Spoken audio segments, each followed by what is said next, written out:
तो आज हम बच्चों पढ़ेंगे अध्याय संख्या 13, कक्षा 12th का अध्याय संख्या 13, महाप्रस्थान। महाप्रस्थान जो अध्याय है हमारा, वो किसी कविता से संबंध नहीं रखता, बल्कि महाभारत का एक अंश है जो नरेश मेहता ने यहाँ पे प्रस्तुत किया है। मानव जीवन, मनुष्य जब अपने कर्मों से उत्तीर्ण हो जाता है तो उसको ये जो धरा है वो छोड़ देना होता है। उस समय मनुष्य अपने जीवन में जो भी कर्म किया होता है उन कर्मों का लेखा जोखा करता है। ऐसा कहते हैं कि जब मनुष्य का मृत्यु करीब होता है, सामने होता है, तो उसके जीवन का सारा कर्म उसकी आंखों के सामने चलचित्र बन के दिखाई देता है। तो यहाँ क्योंकि बात महाभारत की हो रही है, तो महाभारत के जो चरित्र हैं, 5 पांडव, 5 भाई, उन्होंने जब इस धरती पे अपने कर्म को संपूर्ण समझा तो उन्होंने यहाँ से महाप्रस्थान किया। महाप्रस्थान मतलब वो लोग जो है सशरीर जीवित जो है इस धरा को छोड़ करके स्वर्ग के लिए प्रस्थान करते हैं। तो जिस समय वो स्वर्ग के लिए प्रस्थान करते हैं, उस समय उन्होंने इस धरा पे क्या किया, उसका क्या परिणाम निकला, उन सब का जो है इसमें वर्णन है, जो कि युधिष्ठिर के द्वारा है। युधिष्ठिर अपने भाइयों से प्रश्न करते हैं और ये जानना चाहते हैं कि जो भी मैंने निर्णय लिया, पृथ्वी पे रह के हमने जो भी कर्म किया वो अच्छे थे, बुरे थे, युद्ध किया, जो भी किया, अपना राजकोष बढ़ाया या अपनी जो है इतिहास के शिलालेख पे अपना नाम दर्शाया, जो भी कर्म हमने किया वो कहाँ तक उचित था, अनुचित था, इसका परिणाम क्या था, वो सारा वर्णन वो करते हैं। लेकिन किस तरह से अपने भाइयों से प्रश्न करके, अर्जुन से प्रश्न करके और उसी का जवाब देते हुए ये यहाँ पे वर्णन करते हैं। तो जो है कक्षा 12th का ये चैप्टर है, अध्याय संख्या 13, जिसका नाम है महाप्रस्थान। प्रस्थान कर रहे हैं और वो भी महाप्रस्थान। सशरीर कोई स्वर्ग को जाता नहीं है, मृत्यु के पश्चात शरीर यहीं रह जाता है, मनुष्य की आत्मा स्वर्ग में जाती है। लेकिन 5 पांडव जो है वो जीवित गए थे, सशरीर के साथ स्वर्ग गए थे, क्योंकि देव जन्म था उनका। जो रचनाकार है वो है नरेश मेहता। नरेश मेहता ने मानव जीवन को समझा, उनके वैचारिकता में उन्होंने इस भाव को प्रदर्शित किया है कि मनुष्य की जीवन में क्या बचता है, अंततः मनुष्य क्यों जो भी गलत सही कर्म करता है उसके परिणाम जो है उन्होंने यहाँ मानव जाति को जगाने के लिए किया है।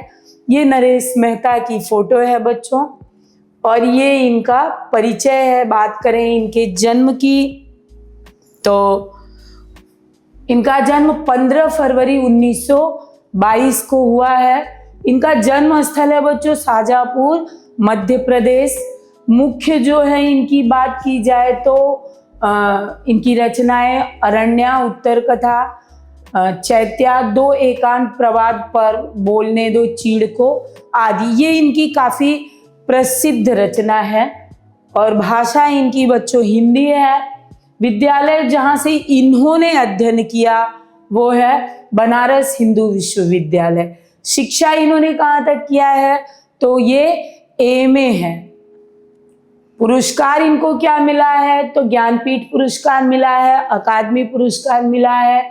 समय भी बताया गया है 1992 और 1988 की बात है। नागरिकता जाहिर सी बात है भारतीय है। इन्होंने जो है इंदौर से इनकी जो है चौथा संसार नामक पुस्तक प्रकाशित हुई है। हिंदी दैनिक का इन्होंने संपादन भी किया है। ये रहा हमारा पाठ। अब हम अपने पाठ के अंदर जाएंगे और समझेंगे कि किस लाइन में, किस पंक्ति ने, कवि ने अपनी विचारधारा या मानव जाति को जगाने के लिए या उसका सच सामने लाने के लिए किस तरह से प्रस्तुत किया है। तो पहली पंक्ति युधिष्ठिर किससे प्रश्न करते हैं? अपने भाई अर्जुन से प्रश्न करते हैं। क्या कहते हैं कि प्रश्न और जिज्ञासा में अंतर समझते हो पार्थ? किसी से प्रश्न करना और स्वयं के अंदर जिज्ञासा करना, क्या दोनों के बीच में तुम्हें फर्क समझ में आता है? आप किसी से प्रश्न करते हो तो जो जवाब आपको मिलता है शायद उससे उतनी संतुष्टि ना हो जितनी आप उस चीज को जिज्ञासा करो, अनुभव करो, समझो, तो उतनी संतुष्टि आपको मिलेगी। प्रश्न करने से सामने वाले के भाव होते हैं, सामने वाले का विचार होता है। स्वयं का अनुभव, स्वयं के विचार से हर मानव को संतुष्टि मिल जाती है। तो कहते हैं कि दोनों के बीच में जो अंतर है, क्या तुम समझते हो? सत्य की प्राप्ति दूसरे से प्रश्न करके नहीं होती है, क्योंकि जब मन नहीं स्वीकारेगा कि सामने वाला सही बोल रहा है या गलत, तो मन को तो संतुष्टि होनी नहीं है। तो वो हम मानते ही नहीं कि ये सत्य बोल रहा है या असत्य बोल रहा है। लेकिन जब स्वयं महसूस करते हैं, मिर्ची खाओगे तो स्वयं को पता चलेगा कि हाँ तीखा लग रहा है। कोई और खा के मिर्ची का रंग बताएगा, ये देखो मिर्ची है, ये तीखा है, लेकिन तुम्हें उसका कुछ अनुभव नहीं होगा। जब स्वयं खुद के अंदर जिज्ञासा करोगे तब तुम्हें उस विषय में जो भी वो है उसका परिचय होगा। स्वयं से ही जिज्ञासा करनी होती है। अगर सत्यता जाननी है तो स्वयं के अंदर उसकी जिज्ञासा करनी पड़ती है। सुख या दुख के स्थान पे मुझे जिज्ञासा ही हुई पार्थ। कहते हैं ना तो मैंने कभी सुख का अनुभव किया, इस धरती पे कोई ऐसी वस्तु नहीं थी जिसको मिलने के बाद मुझे आनंद आया हो, और ना ही मैंने कभी दुख का जिज्ञासा किया कि हाँ चलो ये मेरे साथ ही क्यों हो रहा है, मुझे ही दुख क्यों झेलना पड़ रहा है, मुझे ही जंगल क्यों जाना पड़ रहा है। मुझे कभी दुख ही नहीं हुआ। जीवन में तमाम जीव हैं जो इस तरह से जीवन व्यतीत कर रहे हैं, तो मैं ही क्यों दुख का अनुभव करूं। तो मुझे कभी ना तो सुख का अनुभव हुआ ना दुख का अनुभव हुआ, बल्कि अगर कुछ हुआ तो सिर्फ मैंने जिज्ञासा की, चीज़ों को जानने का ही प्रयास किया है।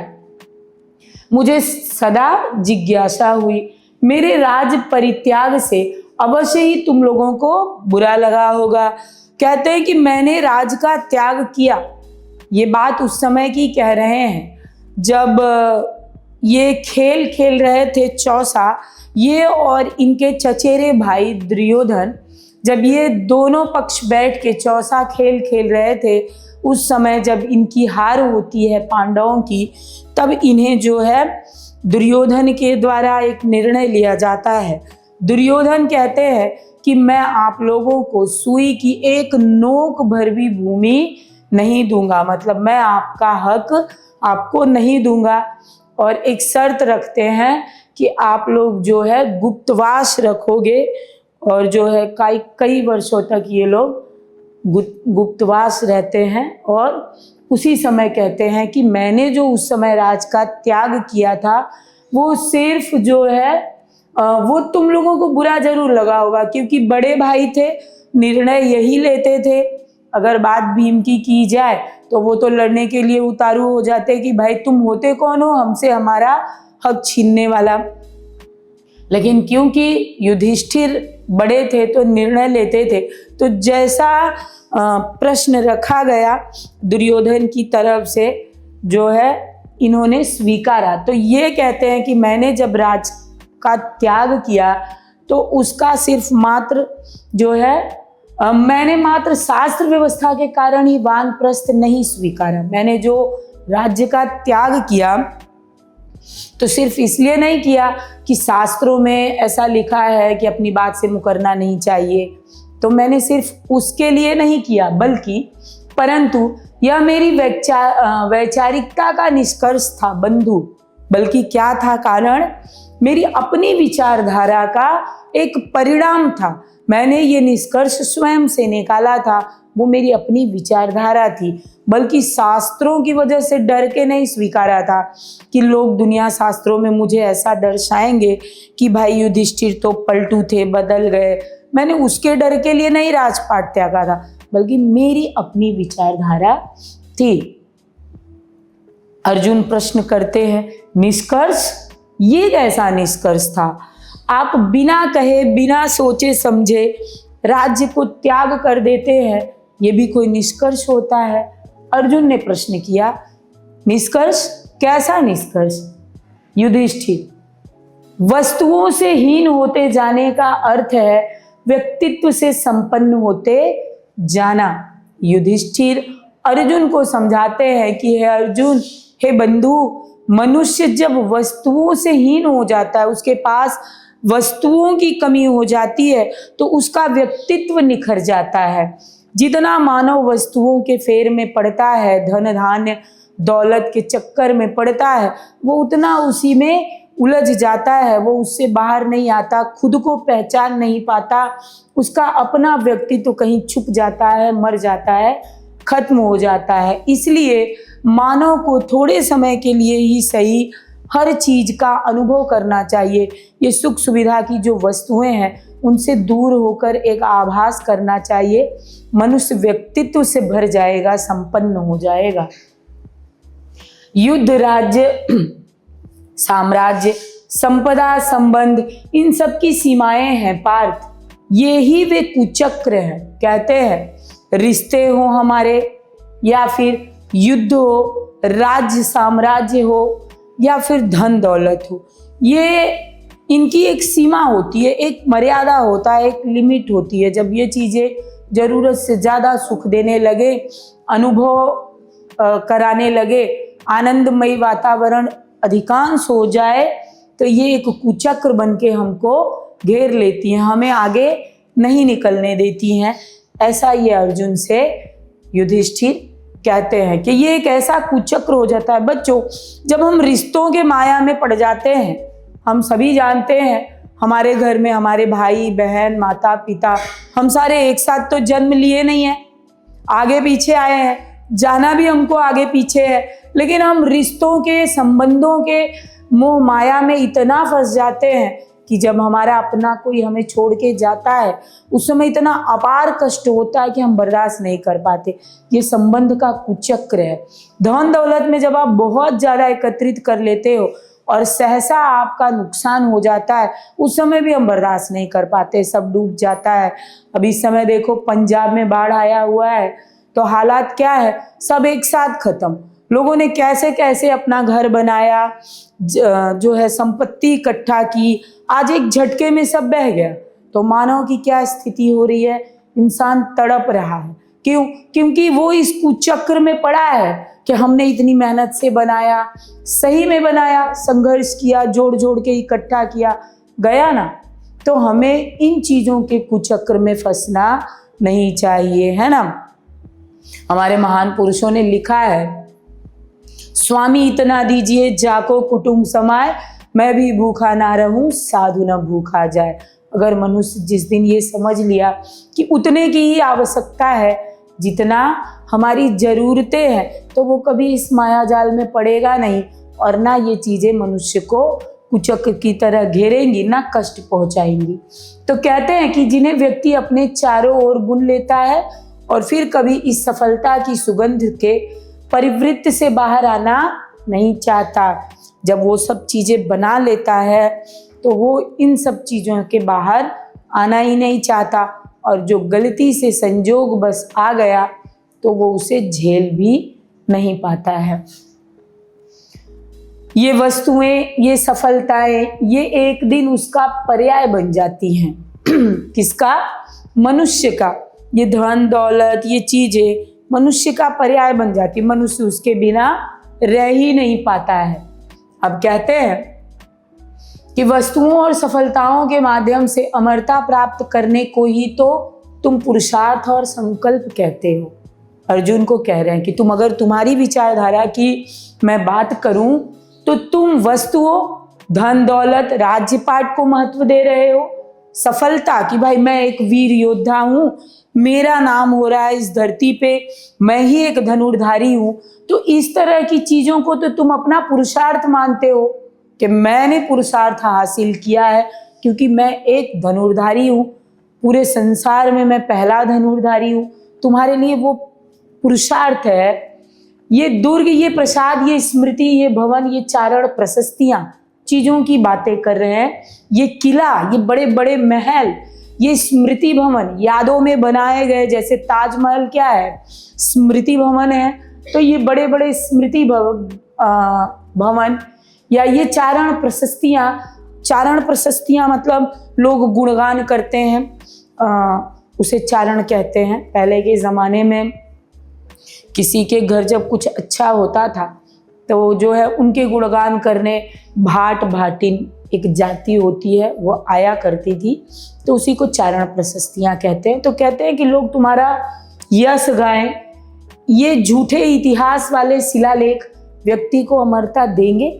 तुम बताओ, मैं तुमसे प्रश्न कर रहा हूं कि ये सारी चीजें अगर कोई तुम्हारा गुण गाता है, या ये जो महल इमारतें ये सब जो हैं, ये मनुष्य को, या फिर इतिहास के शिलालेख झूठे पत्थरों पे लिखे जाते थे ना, पहले के समय में इतिहास पन्नों पे नहीं लिखे जाते थे, तो कहते हैं ये शिला पे लिखे हुए इतिहास ये तुम्हें अमर बनाएंगे। तुम ऐसा मानते हो, स्वीकारते हो कि इन चीजों से मैं आने वाले समय में अमर हो जाऊंगा? पार्थ जड़ जड़ का ही प्रतिनिधित्व कर सकता है। ये शिलालेख, ये भवन, ये इमारतें, क्या इसमें जान होती है? ये जड़ होते हैं, निर्जीव होते हैं। तो तुम भी यहाँ निर्जीव ही होने वाले हो, हमेशा तो इस धरती पे रहने वाले हो नहीं। आज चल रहे हैं हम सब छोड़ करके, तो हम क्या बन जाएंगे आने वाले समय के लिए? जड़ बन जाएंगे। हम जीवित तो है नहीं इस धरती पे। तो ये सारी चीजें तो निर्जीव है, जड़ है। तो जड़ जड़ का ही प्रतिनिधित्व करता है, वो भी जड़ है और हमारी कहानियां भी जड़ बन जाएंगी। ये चेतन का प्रतिनिधित्व नहीं करती। जीता जागता व्यक्ति जो अनुभव करेगा ये उसका प्रतिनिधित्व कभी नहीं कर सकती। तुम्हें बारंबार कचोटती है अपनी विवशता। मैं मानता हूं कि तुम उस समय विवश थे। किस समय की बात करते हैं?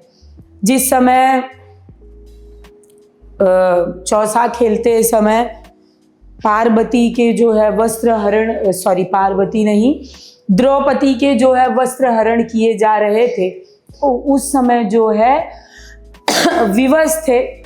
तो कहते हैं कि तुम्हें बार बार वो चीजें कचोटती हैं कि तुम्हारी हार हुई, तुम्हें वनवास में रहना पड़ा, तुम अगर मेरी बात को नहीं मानते तो शायद तुम वहाँ उनको जवाब देते, तुम वहाँ चुप रहे, तुम विवश थे। मैं उस विवस्था को मानता हूँ। तुम अपमानित किए गए, तुम्हारा उस भरी सभा में अपमान हुआ कि एक वीर योद्धा धनुर्धारी जिसकी पत्नी को भरी सभा में निर्वस्त्र किया जा रहा था, तमाम चीजों को तुमने झेला। तुम्हारे स्वतंत्र का हनन किया गया, तुम्हारे स्वाभिमान का वहां पे हरण किया गया, न्याय प्राप्ति के लिए तुम्हें संघर्ष करना पड़ा। पर पार्थ कहते हैं कि तुम्हें न्याय पाने के लिए इतना संघर्ष करना पड़ा। 12-13 साल का गुप्तवास तुमने झेला, तमाम चीजें तकलीफ झेले। पर पार्थ अर्थात भाई, कभी उन विचारहारा साधारण जनों के बारे में सोचो जो सदा अपमानित होते रहे हैं। अपने लिए तो तुम सोच रहे हो, विवश थे, मैं तुम्हारे संघर्ष तकलीफ को समझ रहा हूं, पर मेरे भाई थोड़ा उन लोगों के बारे में सोचो, उस प्रजा के बारे में सोचो जहां हमारी वजह से युद्ध हुए। उनका क्या है? उनका तो हमेशा जो है अपमानित हुए हैं, जिनके स्वतंत्र का अपहरण ही हमारे ये दिदीप्त साम्राज्य है। आज जिस साम्राज्य के हम राजा हैं, राजा कहे जाते हैं, वो उनके स्वाभिमान का हनन करके ही हमें प्राप्त हुआ है, क्योंकि युद्ध तो उन्होंने किया है, मृत्यु तो उनके परिवारजनों की हुई है, तो उनका तो हमेशा अपहरण हुआ है उनके स्वाभिमान का, और परिणाम हमारा ये साम्राज्य। वो खुद राजा नहीं बने हैं, राजा हम बने हैं, हमारे कारण से उनको तकलीफ पहुंचती है, या उनका स्वाभिमान का हरण होता है, या वो तकलीफ में आते हैं। कभी सोचा है उनके लिए? अन्याय के अभ्यस्त वे नहीं जानते कि न्याय भी कुछ होता है। प्रत्येक युद्ध, हर युद्ध, उनके सामने तो हमेशा अन्याय ही होता है। उन्हें तो न्याय नाम की चीज के बारे में पता ही नहीं है। तुमने संघर्ष किया, तुम परिश्रम किए, तुम तकलीफ झेले, लेकिन तुम न्याय के लिए किए और एक दिन तुम्हें न्याय मिला। लेकिन अपनी प्रजाजनों के बारे में सोचो, जिनको न्याय क्या होता है पता ही नहीं है, जिसमें एक से एक राज्य जन्म लेता है, कितनी स्त्रियों को विधवा और बच्चों को अनाथ कर जाता है।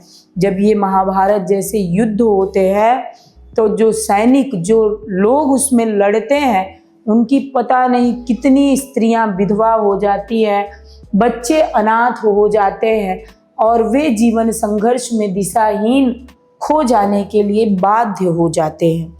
तो उन स्त्रियां उन बच्चों को मार्गहीन होने पर मजबूर हो जाते हैं और जीवन जो है कहाँ जाएगा उन्हें पता नहीं होता है। संघर्ष में जीवन जीने के लिए वो मजबूर हो जाते हैं। कहते हैं सव्यसाची, तुम्हारे कृष्ण ने ही तो कहा था युद्ध के उपरांत समाज में वर्ण संकरणता बढ़ जाएगी।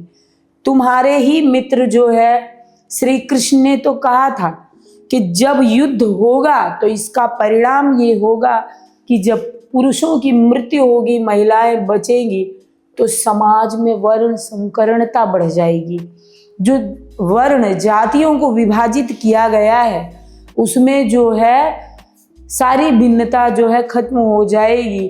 कोई भी जाति किसी भी जाति में जो है, कोई भी वर्ण किसी भी वर्ण में संबंध बनाने या जीवन यापन करने के लिए रिश्तों को अपनाएगा तो कर सकते हो उस दिन की कल्पना जब ऐसी स्थिति आएगी जो वर्ण व्यवस्था बनाई गई थी उसकी जो है धज्जियां उड़ जाएंगी। तो तुम्हें अंदाजा है कि उस समय क्या स्थिति होगी। वर्ण व्यवस्था बनाया गया था बच्चों। अगर हम बात करें तो एक मनुष्य के एक शरीर को लेकर के एक एग्जाम्पल दिया जाता है। कहा जाता है मुख वाला हिस्सा ब्राह्मण का, भुजाओं वाला हिस्सा क्षत्रिय का, उसके नीचे का हिस्सा जो है शूद्र का, पैरों के नीचे का हिस्सा जो है वैश्य का। सबके कर्म के अनुसार वर्ण व्यवस्था किया गया था। तो जब वर्ण व्यवस्था की धज्जियां उड़ेंगी तो अंदाजा है उस समय क्या होगा। तो कहते हैं उस दिन की कल्पना तुम क्या कर सकते हो जब इस पृथ्वी पर कुल गोत्रहीन वर्ण संकरणता ही विचरण करेगी। उस दिन इस ऐतिहासिक कुष्ठता का कौन उत्तरदायी होगा अर्जुन, कौन उत्तरदायी होगा। ये जो गलत होगा इसका भी तो जिम्मेदार कोई होगा। अंदाजा है तुम्हें कि कौन जिम्मेदार होगा? हम ही जिम्मेदार होंगे। ये इतिहास तब गाएगी हमारे लिए। हर कोई तो कहेगा कि एक धनुर्धारी योद्धा अर्जुन थे, हर कोई कहेगा कि एक जो है सच्चे राजा थे युधिष्ठिर, लेकिन महाभारत भी हमारी वजह से हुआ है और वर्ण संकरणता बढ़ी हुई है। इसके भी उत्तरदायी, उसके भी जिम्मेदार संसार, इतिहास हम ही को मानेगी और उसी तरह से हमें याद करेगी कि इस समाज में, इस संसार में हमने कुल गोत्रता को जो है बढ़ावा दिया, हमने वर्ण संकरणता को बढ़ावा दिया। इन सब के जिम्मेदार हम ही होने वाले हैं। आज नहीं तो कल राजा से अधिक कठोर हो जाएंगे ये राज्य। जिस राज्य को लेकर के आज हम राजा बने हैं, सम्मान को प्राप्त कर रहे हैं, आनंद को प्राप्त कर रहे हैं, ये आज नहीं तो कल कठोर बन जाएंगे, निर्मम बन जाएंगे और सुदूर भविष्य में राज्य से भी अधिक अमानवीय हो जाएंगी ये राज्य व्यवस्थाएं। आने वाले समय में, भविष्य में ये राज्य व्यवस्थाएं और भी जो है अमानवीय हो जाएंगी। इनके अंदर से इंसानियत खत्म हो जाएगा, मानवता के बारे में कोई सोचेगा नहीं। सिर्फ हर कोई अपने राज्य सिंहासन, राज्य व्यवस्था के ही बारे में सोचेगा। इनके दो आधार स्तंभों, युद्ध और आतंक, जिनका शिलान्यास होगा। सिर्फ दो ही भाग बचेंगे इस राज्य व्यवस्था के, एक युद्ध, दूसरा आतंक। भय और लड़ाइयाँ, दो ही चीज इस राज्य को जन्म देंगी और शिलान्यास भी इन्हीं का किया जाएगा। मनुष्य की आदम प्रवृत्तियां बारंबार करती आई हैं, एक दिन युद्ध और आतंक की सामाजिकता के पर्याय बन जाएंगी। मनुष्य की आदम प्रवृत्तियां, मानव के अंदर जो मतलब चीजें हैं बेकार, वो हमेशा ये चीजें बारंबार करती आई हैं, युद्ध और आतंक। अपने आप के सुख के लिए मनुष्य ने हमेशा आदम प्रवृत्ति को अपनाया है। वो निष्ठुर होकर के लोगों को मार देता है, डर पैदा करता है। बच्चों देखें तो इन्होंने उस समय का वर्णन लिया है, कौन? नरेश मेहता जी ने, लेकिन वो आधुनिक युग के बारे में बता रहे हैं। आज यही हो रहा है, कहीं ना कहीं देखें हम तो आतंक है, भय है, हर बात पे लड़ाइयाँ हैं। तो आज के समय का वर्णन उन्होंने किया है और जो भी लिखा है, कहा है, वो सच है। आज हम अपने समाज में इन्हीं चीज़ों को पाते हैं, देखते हैं कि हर कोई आतंक, जो ज़्यादा ताकतवर है वो लोगों में डर पैदा करता है। आप ट्रेन में सफ़र कर लो, आप कहीं भी रास्ते चल रहे हो, देखो अगर बाहुबली है तो जो है छोटी छोटी बातों पे किसी को भी मारने लगते हैं, डराने लगते हैं, धमकाने लगते हैं। तो ये एक आतंक है। और लड़ाइयाँ तो हर पल हर क्षण, चाहे वो आपके देश के बॉर्डर की हो या घरों की हो, मतलब हर घर में हर पल हर क्षण ये चीज़ें चल रही हैं। तो उन्होंने आज के बारे में ही बताया है कि यही दो चीज़ें बचती हैं मनुष्य के लिए, सामाजिकता के ये पर्याय बन जाते हैं। आज समाज में अगर इसका कोई पर्यायवाची है, समानता करता है, तो ये वही दो चीज़ें हैं। युद्ध में हमने कौरवों को हराया और आतंक के बल पे तुमने पांडव साम्राज्य का राजकोष बढ़ाया। हमने युद्ध किया, महाभारत किया, तो हमने कौरवों को हराया, कौरवों को मृत्यु के घाट उतारा। तो तुमने क्या किया? अपने युद्ध के दम पे पांडवों का जो है राजकोष बढ़ाया। हे पार्थ, हमारे इन अमानवीय कृत्यों के यही तो ऐतिहासिक निष्कर्ष निकले कि अर्जुन से श्रेष्ठ कोई योद्धा नहीं और युधिष्ठिर से ही एकमात्र चक्रवर्ती सम्राट है। हमने जो लड़ाइयाँ की, जो महाभारत किया, उसका एक ही परिणाम निकला कि अर्जुन से बड़ा कोई योद्धा नहीं है और युधिष्ठिर ही एकमात्र चक्रवर्ती सम्राट है। मानवता का यह रथ किस अंधे मार्ग पर बढ़ रहा है, तुम नहीं जानते कि संकट कहीं अधिक है। हे पार्थ, आने वाले समय में मानवता किस अंधकार में जाएगी, संकट कहीं ज़्यादा है। तो कहने का मतलब इनका यही था कि परिणाम यही होगा कि जो है संकट अभी और आएगा। जो हम इस धरती पे सीख दे के जा रहे हैं, जो कर्म करके जा रहे हैं, मानव जब इनको दोहराएगा तो मानव के सामने और ज़्यादा संकट आने वाला है। और बच्चों, मनुष्य इसे दोहरा रहा है, बड़ी तेजी से दोहरा रहा है। वो महाभारत तो एक बार हुआ, आज हर घर, हर परिवार, हर समाज, हर क्षेत्र में हर रोज महाभारत हो रहा है और हर जगह संकट गहरा है। तो बच्चों, हमारा अध्याय यही समाप्त होता है। धन्यवाद।